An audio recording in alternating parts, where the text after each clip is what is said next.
చేతులదారులకు పెట్టడం మీ యొక్క లక్ష్యం. అలాంటిది కాదని చెప్పి ఈ రోజు మనం అంతా నిలదించాల్సిన అవసరం ఉన్నది.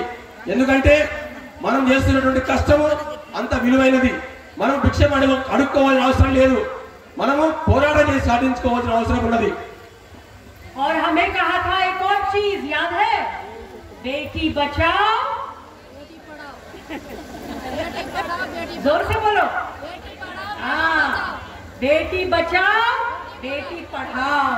अभी गरीब का बच्चा अभी पढ़ता नहीं है, जो खेत मजदूरी करता है, जो घर काम करता है, जो भाजी बेचती है, जो बहुत मेहनत करके अपनी जिंदगी बिताती है, उसके बच्चे की पढ़ाई खत्म, उसकी बच्ची की पढ़ाई खत्म।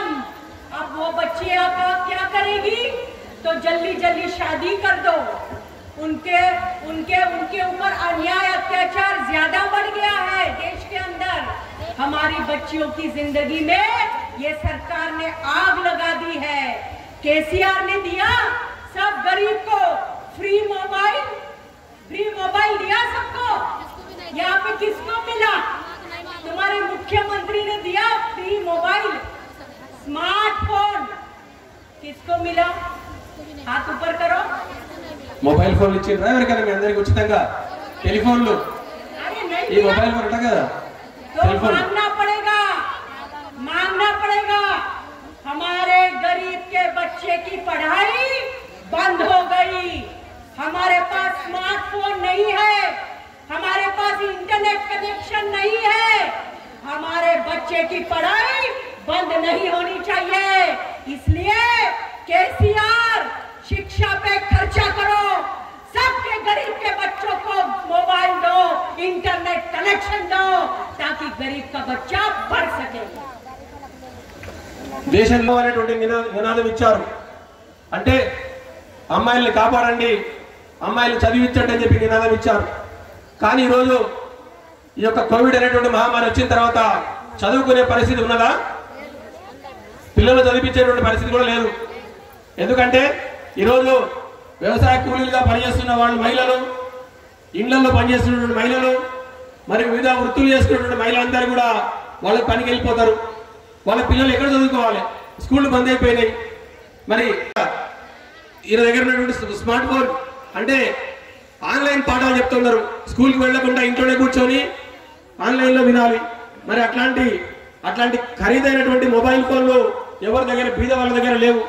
మరి ఈరోజు అట్లాంటి ఫోన్లు ఇవ్వకుండా, అది కనిపించేందుకు సౌకర్యంగా ఉండేటువంటి ఇంటర్నెట్ సౌకర్యం కూడా ఇవ్వకుండా సింపుల్గా మీరు ऑनलाइन లో పాఠాలు నేర్చుకోండి, చదువుకోండి, అభివృద్ధి కాండి అంటే అది సాధ్యమవుతుందా? इस देश के हर एक कोने के अंदर आप जाइए, कहीं पे भी 6 साल की बच्ची के ऊपर बलात्कार, 15 साल की बच्ची के ऊपर अभी महाराष्ट्र में हुआ, 15 साल की बच्ची के ऊपर 30 लोगों ने बलात्कार किया। अभी पुलिस ने 21 लोगों को पकड़ा है। महिला समिति वहां पे प्रदर्शन कर रही है। दिल्ली जाओ, कहीं पे भी जाओ, तेलंगाना जाओ, सब जगह पे औरतों के ऊपर हमले बढ़ गए हैं। ये क्यों बढ़ गए हैं? क्योंकि गुनहगारों को सजा नहीं हो रही है। पूरे जो पुलिस वाले हैं, ये एडमिनिस्ट्रेशन है, ये बीजेपी के लीडर है, ये गवर्नमेंट के लीडर लोग हैं, सब जो है वो गुंडों को संरक्षण देने का काम करते हैं। इसलिए महिला समिति की जरूरत है। गांव-गांव में, बस्ती-बस्ती में हमें अपनी कमेटियां बनानी होगी। महिलाओं को एक साथ लाना होगा। एक साथ में आना, इसमें अपनी ताकत है। हम एक साथ होएंगे तो गांव में किसी भी गुंडे को हमारी लड़कियों की तरफ आंख उठाकर देखने की हिम्मत नहीं होगी। एक बहुत खतरनाक चीज जो हमारे देश में हो रही है, उसके बारे में आपको बता के मेरी बातें खत्म करूंगी। ये सरकार जो बीजेपी की, आरएसएस की सरकार बैठी है, वो इस देश में धर्म और जात का राजनीति लगातार करती आ रही है। धर्म और जात, उसका इस्तेमाल राजनीति में करके हमारी एकी को तोड़ने का काम वो लगातार कोशिश करती है। लेकिन अभी लोग भी पहचानने लगे हैं कि मंदिर और मस्जिद का मुद्दा उठाकर हमें फंसाया है ये बीजेपी और आरएसएस वालों ने। और इसलिए बहुत डटकर पूरे देश में आज लोग लड़ रहे हैं। कुछ दिन पहले बैंक के कर्मचारियों ने स्ट्राइक किया, कुछ दिन पहले LIC के कर्मचारियों ने स्ट्राइक किया, युवकों ने मोर्चा निकाला, महिलाएं तो लड़ ही रही है। ऐसे अलग अलग क्षेत्र में संघर्ष चल रहा है और सबसे तगड़ा संघर्ष, सबसे मजबूत संघर्ष चल रहा है दिल्ली के 5 बॉर्डरों के ऊपर। 10 महीने से 1 लाख से ऊपर किसान, उसमें महिलाएं भी है, लाखों की तादाद में महिलाएं भी बैठी है, क्योंकि महिलाएं भी किसान है, महिलाएं भी मजदूर है, महिलाएं भी मेहनत करती है। इसलिए वो किसान बैठे बॉर्डर पर किसानों की जमीन लूटने के लिए, अंबानी और अदानी को बेचने के लिए ये मोदी ने कानून बनाया। इसलिए किसान लड़ रहे हैं, हम अपनी जमीन नहीं देंगे। जो कामगार है वो लड़ रहे हैं कि हम अपना यूनियन का अधिकार नहीं छोड़ेंगे। उनके संघर्षों के साथ महिलाएं भी जुड़ी है और हम भी पूरे देश के अंदर महिलाओं को रास्ते पे उतारेंगे। कॉन्फ्रेंस शुरू हो रहा है, फिर कल 25, फिर 26, 2 दिन हम लोग कॉन्फ्रेंस में रहेंगे। 26 तारीख को रात को हम अपने अपने घर जाएंगे, लेकिन 27 तारीख एक और दिन हमारे परीक्षा का दिन है साथियों।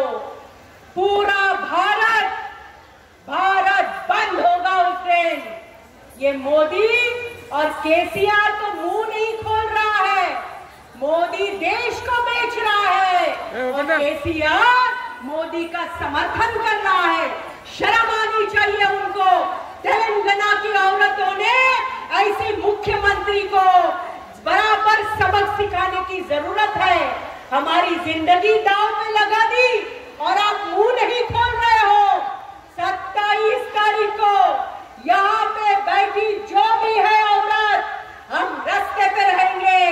मैं उस दिन तेलंगाना में हूँ, इसलिए मैं भी हैदराबाद में हमारी ज्योति के साथ में और सभी के साथ हैदराबाद के रास्ते पे रहूंगी। हम जम के भारत बंद में भाग लेंगे। ये देश मेरा है, ये अंबानी और अदानी का, मोदी अमित शाह का और ये केसीआर के बाप का नहीं है। ये कहना पड़ेगा हमको।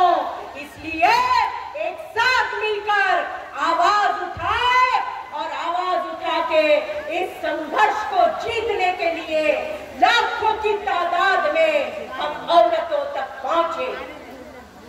మిత్రులారా, మన మహాసభలు జరుపుకుంటాం। 26వ తారీఖు నాడు మీరందరూ కూడా ఇళ్ళకి వెళ్ళిపోతారు। కానీ 27వ తారీఖు ఏదైతే ఉన్నదో భారత్ బంద్ అనేటువంటి పిలుపు ఉన్నదో అది చాలా చాలా ప్రధానమైనది। ఈరోజు కేంద్రంలోని బీజేపీ ప్రభుత్వం అనుసరిస్తున్నటువంటి విధానాలను వ్యతిరేకిస్తూ అనేక రంగాలు, అనేక సంఘాలు పెద్దోని కేసీఆర్ ప్రభుత్వానికి బుద్ధి చెప్పవలసినటువంటి సమయం ఆసన్నమైంది। అందుచేత 27వ తారీఖు నాడు ఇక్కడ ఉన్నటువంటి మహిళా సభ్యులందరూ కూడా మరియు మన సంఘంలోని అనేక మంది కూడా మనము నిర్ణయించిన ప్రకారం రోడ్లపైకి వచ్చి పెద్ద ఎత్తున ధర్నా నిర్వహించి ఈ దేశం మాది, ఇది మాకు సంబంధించింది, మీరు అప్పనంగా పెట్టుబడిదారులకు దోచిపెట్టవలసినటువంటి అవసరం లేదని చెప్పి నినదించాల్సినటువంటి అవసరం ఉన్నది। అని చేత మనం అందరం కూడా 27వ తారీఖు జరగబోయేటువంటి దేశవ్యాప్త బంద్ను జయప్రదం చేయాల్సిన అవసరం ఉంది। నేను కూడా ఖచ్చితంగా ఆ రోజు నాడు హైదరాబాద్ లో ఉంటాను। హైదరాబాద్ లో జ్యోతి గారితో పాటు నేను అక్కడ జరిగేటువంటి కార్యక్రమాలను పాల్గొంటాను। ఆ రకంగా 27న జరగబోయేటువంటి జాతీయ బంద్ను విజయవంతం చేస్తూ ఈ దేశం బాది, మేము పోరాటం చేస్తాం, పోరాటం చేసి మనం కాపాడుకుంటామని చెప్పి నినదించాల్సిన అవసరం ఉందని చెప్పి తెలియజేస్తున్నాను। एडवा को हमारे इलाके में हमारे गांव में, हमारे बस्ती में बैठी हुई हर औरत के पास हम पहुंचाएंगे और तेलंगाना में अखिल भारतीय जनवादी महिला समिति हर एक महिला की संगठन बनाएंगे, सबसे मजबूत महिला आंदोलन बनाएंगे। सूर्यापेट ये जिला एक ऐतिहासिक जिला है, यहाँ पर आंदोलन की एक परंपरा है। इस मिट्टी से हम जब जाएंगे हमारे गांव में, यही संदेशा लेकर जाएंगे कि हम एक है, हम मजबूत होंगे, हम इनकलाब लाएंगे। इन्हीं शब्दों के साथ मेरी बात खत्म करती हूँ।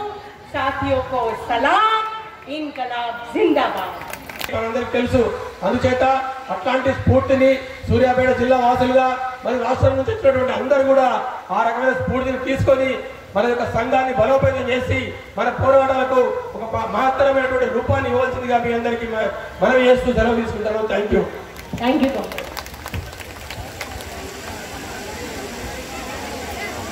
మన all India general secretary Mariam గారు రెండు ప్రభుత్వాల గురించి ఇక్కడ మన రాష్ట్రంలో కేసీఆర్ ఎలా పరిపాలన చేస్తుందో చాలా విస్తారంగా అన్ని విషయాల మీద మాట్లాడారు.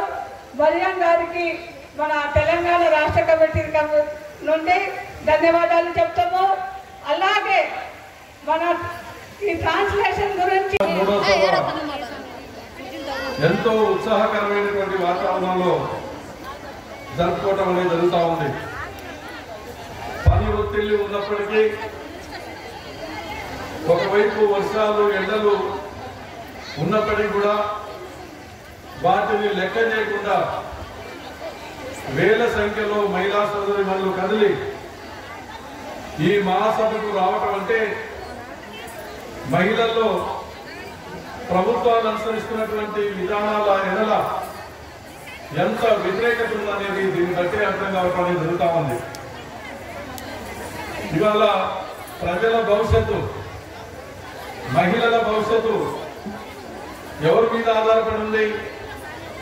కేంద్ర రాష్ట్ర ప్రభుత్వాలు అనుసరించేటువంటి విధానాలపైన ఆధారపడి ఉన్నాయి.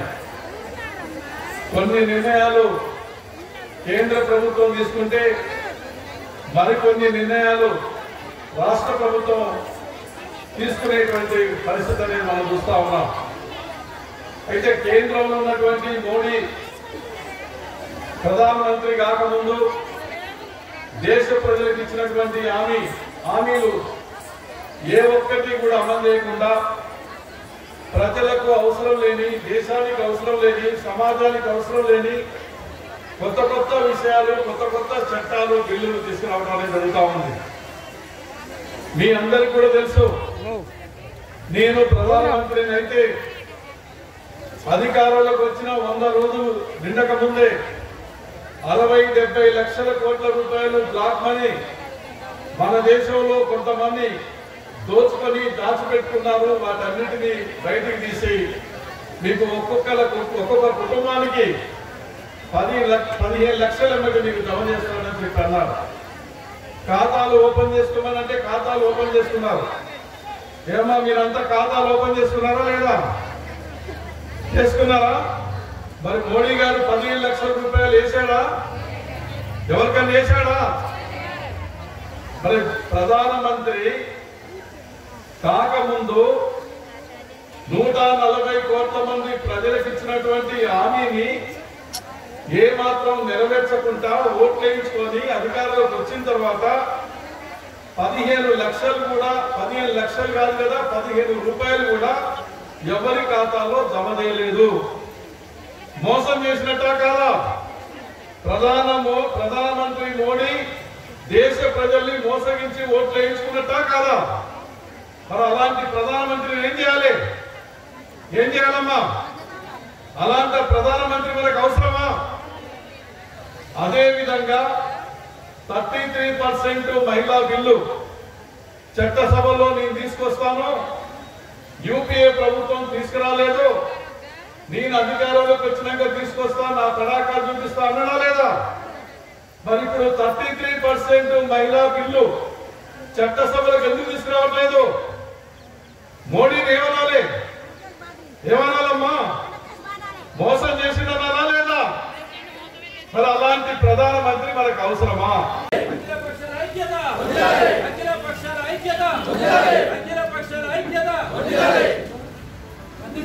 రైతు వ్యతిరేక చట్టాలను జరిగే భారత్ బంద్ను జరిగే భారత్ బంద్ను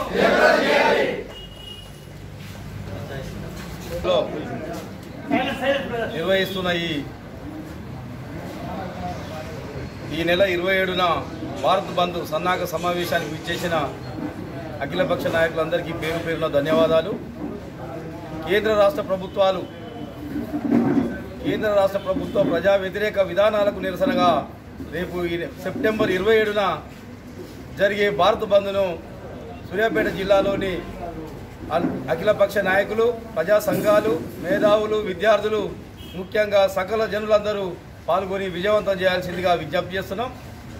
ఏదైతే నరేంద్ర మోడీ బీజేపీ ప్రభుత్వం ఆనాడు 2014లో ఎన్నికల సమయంలో బీజేపీకి అవకాశం ఇవ్వండి, విదేశాల్లో ఉన్న నల్ల డబ్బును వెలికి తీస్తా, ప్రతి పేదవాడి బ్యాంక్ అకౌంట్లో 15 లక్షలు జమ చేస్తా అని మాట్లాడిన పెద్ద మనిషి 7.5 సంవత్సరాలు దాటినా కూడా ఏ ఒక్క పేదవాడి బ్యాంక్ అకౌంట్లో నయా పైసా జమ చేయలేదు.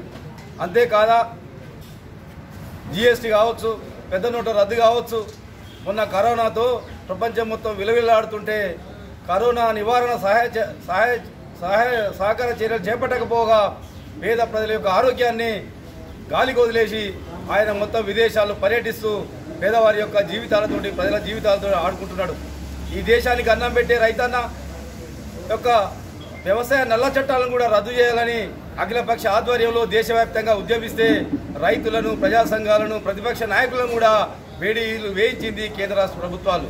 అందుకే ఇవాళ భారతదేశంలో 19 రాజకీయ పార్టీలు ఏకమై ఈ కేంద్ర రాష్ట్ర ప్రభుత్వాల ప్రజా వ్యతిరేక విధానాలను ఎండగడదాం, ప్రజాక్షేత్రంలో వారు దోషులుగా నిలబెట్టే ప్రయత్నం చేద్దామని ఇవాళ 19 రాజకీయ పార్టీలు పునరేకీకరణకు ఏకమవడం ఇది భారతదేశానికి ఒక శుభసూచకం.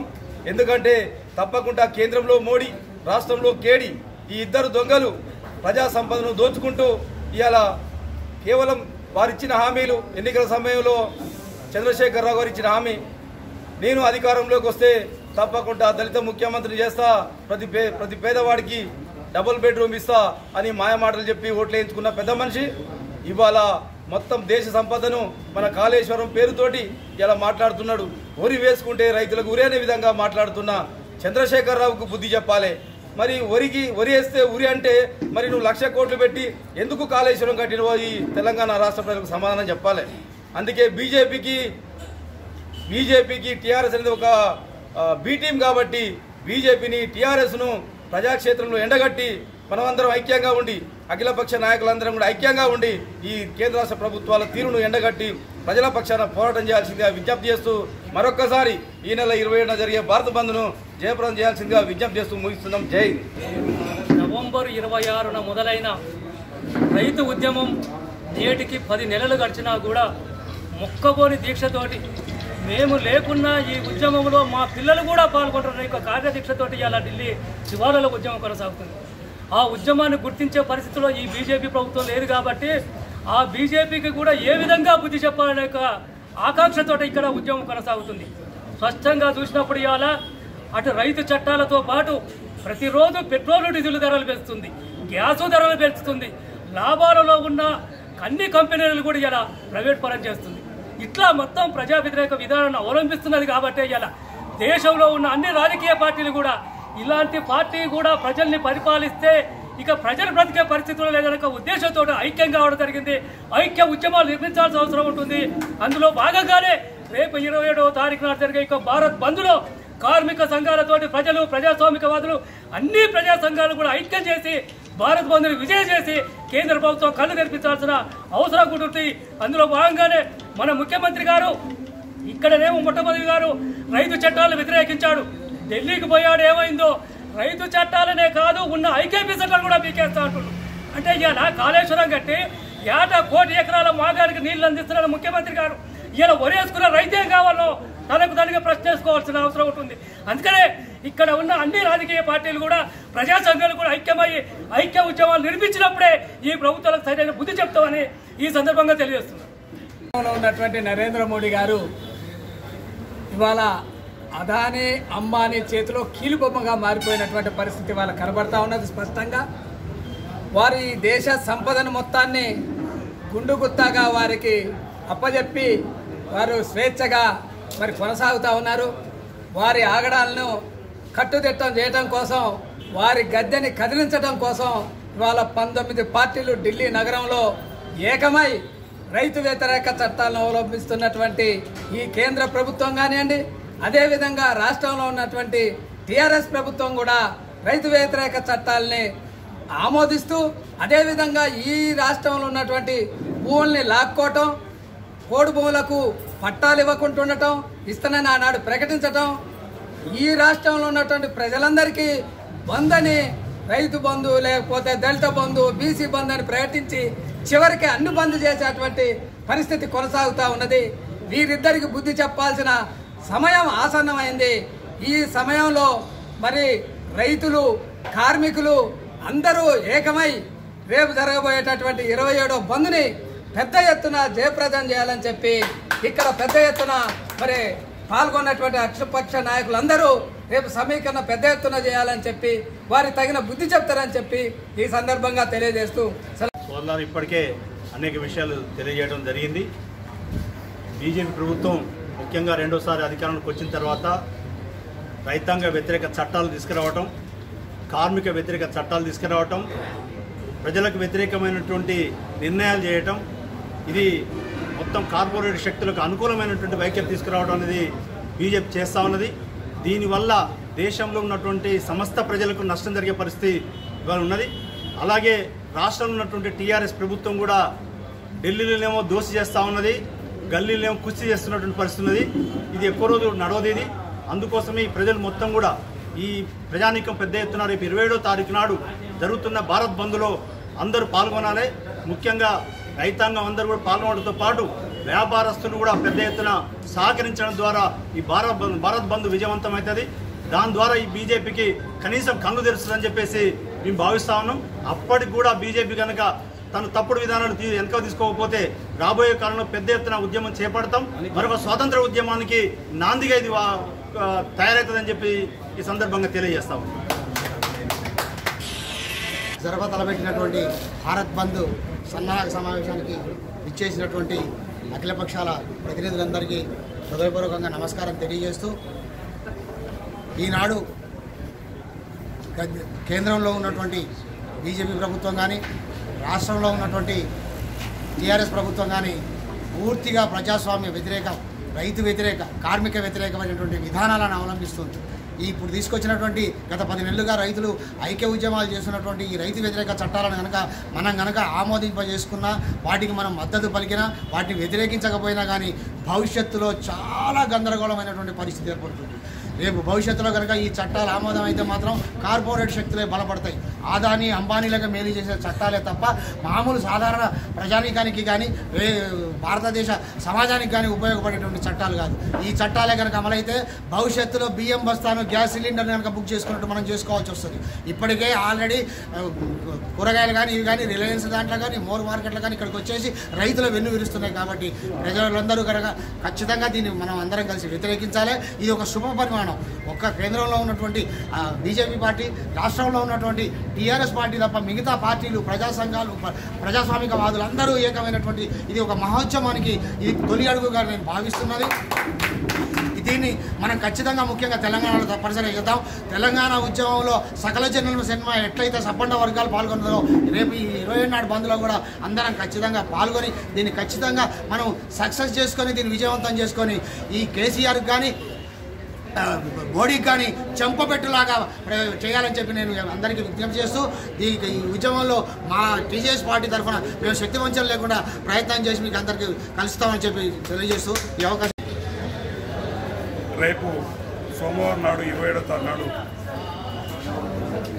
ఒక్క బీజేపీ టీఆర్ఎస్ పక్షాలు తప్ప మిగతా ఈ రాష్ట్రంలో అన్ని ప్రజా సంఘాలు అయితే ఈ విద్యార్థి సంఘాలు అయితేంది, కుల సంఘాలు అయితేంది, ప్రధాన ప్రతిపక్షమైనటువంటి కాంగ్రెస్ పార్టీ, మరి వామపక్షాలు, టీజేఎస్, తెలుగుదేశం పార్టీ, ఇంకా ఉన్నటువంటి అన్ని పార్టీలు, చిన్న చిత్క పార్టీ అన్నీ కూడా మరి భారత్ బంద్లో పాల్గొనడానికి ముందుకొచ్చేందుకు చాలా సంతోషకరం. ఈ రాష్ట్ర ప్రజలకు పట్టినటువంటి, దేశ ప్రజలకు పట్టినటువంటి దరిద్రం వదలాలనే ఒక ఉద్దేశంతో ఈ పక్షాలన్నీ కూడా ఐక్యమైపోయి పోరాటం చేయడానికి మరి ముందుకు రావడం చాలా శుభపరిణామం. మరి అందులో ప్రధానంగా ఎంఎల్ పార్టీ అయితేనే, సిపిఎం, సిపిఐ పోరాట సంఘాలు ఉన్నటువంటి పార్టీ, కాంగ్రెస్ పార్టీ, మరి మేము కూడా తెలుగుదేశం పార్టీ పక్షాన, మేము కూడా రాష్ట్ర తెలుగుదేశం పార్టీ పక్షాన మేము కూడా పాల్గొనాలని చెప్పేసి మా అధినాయకత్వం సూచించడం, మేము కూడా ఈ యొక్క బంద్లో పాల్గొనాలని చెప్పేసి నిర్ణయించడం చాలా సంతోషకరమైన విషయం. మరి ఇప్పుడు ఈ రాష్ట్ర ప్రజలు కానీ, దేశ ప్రజలు కానీ ఎదుర్కొంటున్నటువంటి రైతు మరి పోరాటాలు ఈ మోడీ ప్రభుత్వానికి కానీ, ఇక్కడ ఉన్నటువంటి కేసీఆర్కి కానీ కనిపించట్లేదంటే చాలా బాధాకరమైన విషయం.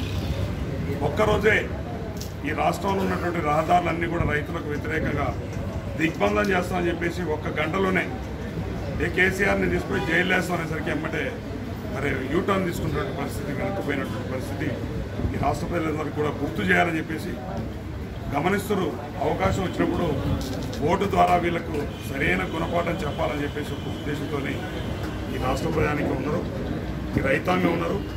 రైతుల్ని మభ్యపెట్టి మరి సన్న రకం కొనం, దొడ్డు రకం కొనం, ఒకసారి సన్న రకం కొనం, ఒకసారి పత్తి వేయొద్దని, ఒకసారి మిర్చి వేయొద్దని, ఇలా రకరకాలుగా రైతులకు వ్యతిరేకమైనటువంటి పరిస్థితులు తీసుకొస్తున్నటువంటి ఈ యొక్క ప్రభుత్వాలకు బుద్ధి చెప్పాలంటే మనందరం కూడా ఐక్యంగా ఉండి పోరాటం చేయాల్సినటువంటి సమయం వచ్చింది. కాబట్టి మేము కూడా తెలుగుదేశం పార్టీ పక్షాన ఈ నియోజకవర్గంలో మద్దతు తెలియజేసి మేము కూడా పాల్గొంటామని చెప్పేసి తెలియజేస్తున్నాం. అందరికీ నమస్కారం. అధ్యక్షులు గారిని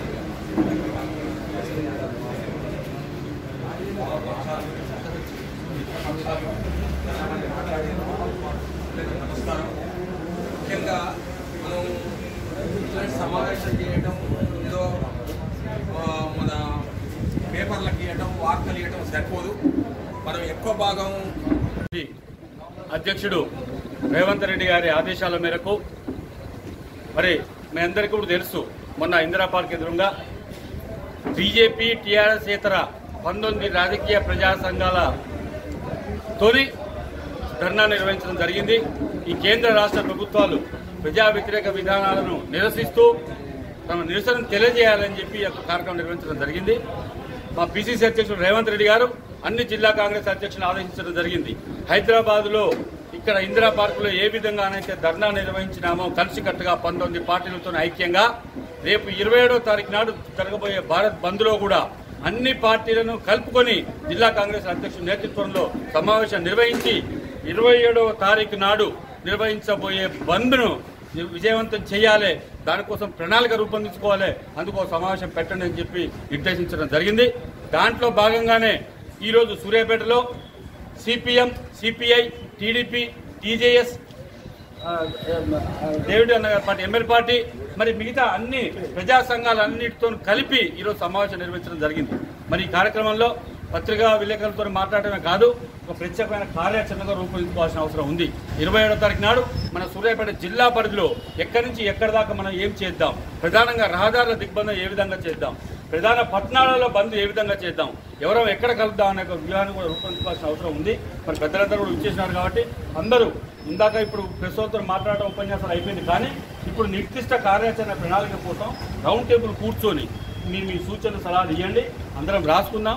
ఆ ప్రణాళికాబద్ధంగా 27వ తారీఖు నాడు మన రాష్ట్ర పార్టీ పెద్దలు ఎవరైతే నిర్దేశించినారో ఆ ప్రకారం భారత్ బంద్ను సూర్యాపేట జిల్లాలో బ్రహ్మాండంగా అయ్యేటట్టు మనందరం కూడా కంకణబద్దులు అయిదాం, ఆ యొక్క బంద్ను సక్సెస్ చేసుకుందామని చెప్పి అందరూ సహకరించాలని చెప్పి సందర్భంగా విజ్ఞప్తి చేస్తూ ముగిస్తాం. మంచి లేకుండా మరిపోయిందా నువ్వు లేకుండా ఆగితే మీకోసం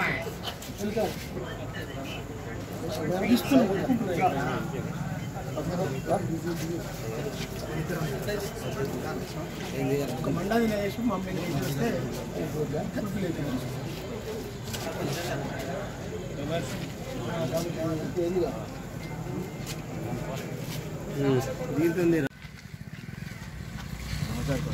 జైలుస్ ఉన్నాయి ఇలా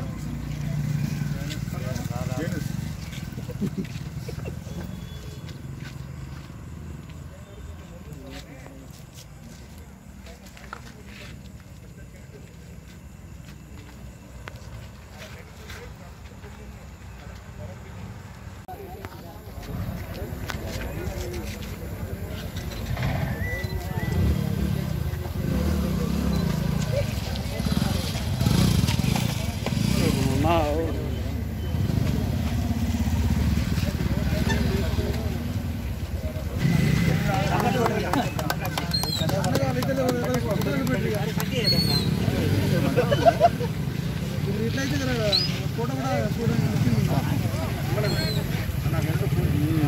ఓకేనా